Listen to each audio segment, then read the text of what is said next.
Lalu kita kedatangan hari ini tamu yang sangat istimewa untuk membahas suatu hal yang juga penting, terutama buat teman-teman UMKM.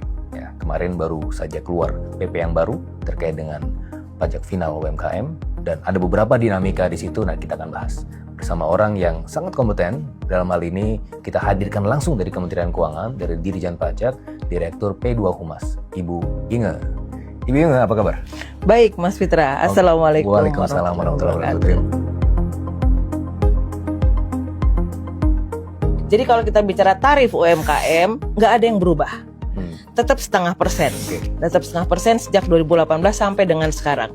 Yang dirubah dalam PP 20 tahun 2026 ini adalah sasaran penerimanya siapa saja. Oke, ini kategorinya semua dalam klasifikasi UMKM. UMKM, betul. UMKM berarti di bawah 4,8. 4,8. Jadi kalau kita bicara UMKM dalam konteks Undang-Undang Perpajakan itu adalah omsetnya di bawah 4,8 satu tahun dalam satu tahun. Miliar ya dalam satu tahun. Betul. Oke. Dan sampai sekarang di PP 20 tahun 2020 tetap sama. Tetap 4,8 miliar per tahun. Hanya sasarannya yang setelah hasil evaluasi kita perbaiki. Jadi untuk orang pribadi sekarang tidak dibatasi nih, Mas Fitra. Boleh selamanya. Sepanjang usaha dia masih berjalan, maka tarif 0,5% tadi dapat terus digunakan. Asalkan di bawah 4,8. Di bawah 4,8 M setahun, dan itu adalah wajib pajak orang pribadi atau PT perorangan, ya kan, atau koperasi. Tapi untuk koperasi diberi batasan 4 tahun maksimal, betul. Nah, jadi kenapa PT sama CV sudah tidak diberikan lagi tarif 0,5%? Karena sebetulnya mereka itu kan sudah kita arahkan untuk mengikuti ketentuan umum dalam perpajakan.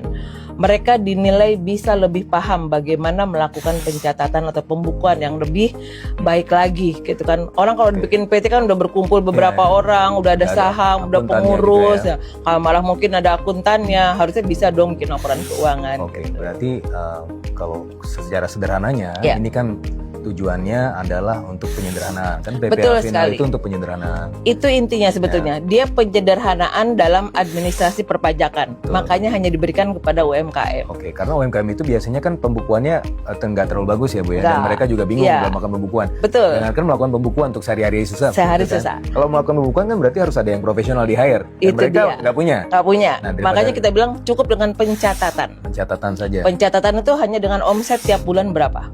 Jadi kalau misalnya kita jualan soto, ya omset sebulan ini kita dapat berapa? 50 juta. Oke, ya sudah, catat 50 juta. Itu dikali 0,5%. Nanti dikali 0,5% bayar pajaknya. Gitu.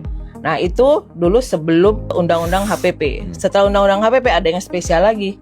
Ada yang free 500 juta. Di bawah 500 juta itu kan tidak kena pajak. Jadi kalau dia orang pribadi, bukan perseroan, betul, di bawah 500 juta, itu 0%. 0%, betul.